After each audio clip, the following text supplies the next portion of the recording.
வீடியோவில் நம்ம பார்க்க போகிறது கோகனட் மில்க் புடிங்கோட ரெசிபி தான்.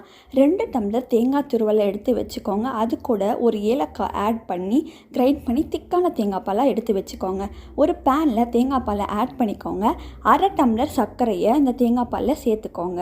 சேர்த்துட்டு சைடில் பபிள்ஸ் வர ஆரம்பித்தக்கப்புறம் 1/4 டம்ளர் கார்ன்ஃப்ளவரை தேங்காய் பாலோட கொஞ்சம் கரைச்சிக்கிட்டு ஆட் பண்ணிக்கோங்க.